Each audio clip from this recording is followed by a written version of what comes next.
Sudah selayaknya seseorang memberi derma itu dengan diskriminasi atau setelah melakukan penyelidikan. Siapa yang menerima derma Anda? Ya. Karena penyelidikan terhadap siapa yang menerima persembahan Anda itu sangatlah penting. Kalau Anda masih tidak percaya, silahkan baca kitab komentar Dhammapada Syair 357. Ya, buat nanti yang melihat YouTube juga. Daripada saya ditanya-tanya lewat email nanti.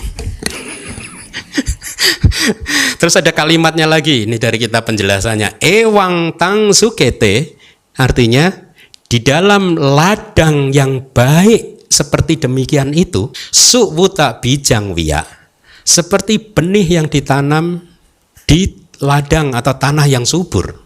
Paham? Kalau Anda berdana mendapatkan objek seperti yang Arya Anuruddha, maka dana Anda itu seperti benih yang ditanam di ladang yang subur. Sebaliknya kalau Anda berdana bertemu dengan objek yang tidak bermoral, maka dana Anda itu seperti benih yang ditanam di jalan tol. Kemudian ini dari Dhammapada sepertinya. Syairnya itu seperti ini. Tinak dosa niketani, artinya apa? Ladang-ladang itu memiliki rumput sebagai rongrongannya. Ini perumpamaan Buddha.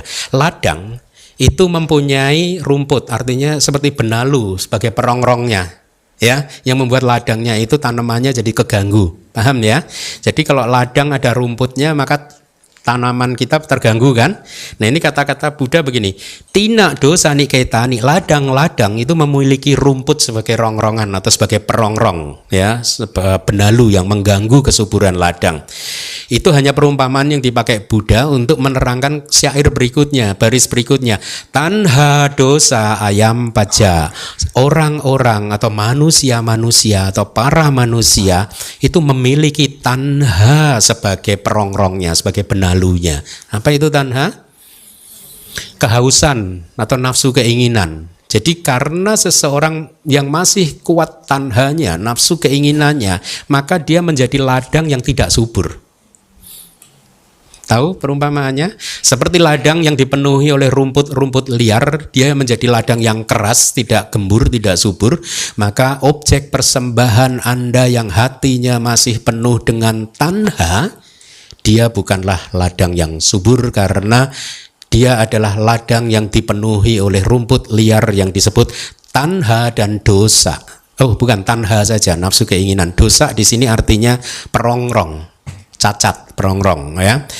Tasmahi, oleh karena itu, witatan hesu dinang, persembahan yang diberikan pada mereka yang tanpa tanha, hoti mahapalang, berbuah besar. Paham? Itu ada palinya, bukan dari Bante Keminda. Saya sengaja saya cantumkan palinya karena kalau enggak nanti saya dibully.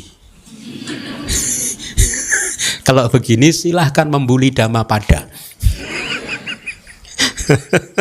Nah sebenarnya di syair 357 ini berkaitan dengan syair-syair sebelum atau sesudahnya. Di situ juga disebutkan perongrongnya tidak hanya tanha, ya, tapi kilesa yang lain seperti raga. Raga itu nafsu-nafsu indriawi. Seorang biku kalau nafsu indriawinya masih kuat, udah pasti itu jalan tol. Aspal. Ya, dosa juga, kemarahan atau kebencian, ya, penuh kemarahan dan kebencian. Moha juga, delusi, ya, itu semua merupakan perongrong. Objek apapun yang masih mempunyai benalu di hati seperti itu, dia ibaratnya ladang yang dipenuhi oleh rumput liar yang sama sekali tidak subur. Kemudian dari kitab komentar, sengaja saya cantumkan lagi, tujuannya supaya saya nggak dibully. Wijaya danang databang dan seterusnya. Derma hendaknya diberikan setelah melakukan penyelidikan. Wijaya itu setelah melakukan penyelidikan. Kitab sub komentar itu ada kalimat wijaya dananti wijinitwa dinak danang, ya. Artinya dana yang dengan wijaya adalah dana yang diberikan setelah melakukan penyelidikan. Itu dari sub komentarnya. Penyelidikan tentang apa? Siapa yang menerima persembahan Anda? Jadi derma yang diberikan di tempat yang demikian berbuah besar. Ya, dari kitab komentar. Kemudian Dharma setelah melakukan penyelidikan dipuji oleh Buddha. Setelah melakukan penyelidikan, ya, Dharma yang diberikan kepada mereka yang pantas menerimanya di sini di dunia, itu artinya dharma yang dilakukan setelah melakukan penyelidikan. Artinya Anda memberikan dharma kepada mereka yang memang pantas untuk menerimanya di sini di dunia ini. Dharma yang diberikan di situ pada orang tersebut itu tadi mempunyai buah-buah yang besar. Seperti halnya dengan biji-biji yang ditaburkan di ladang yang baik,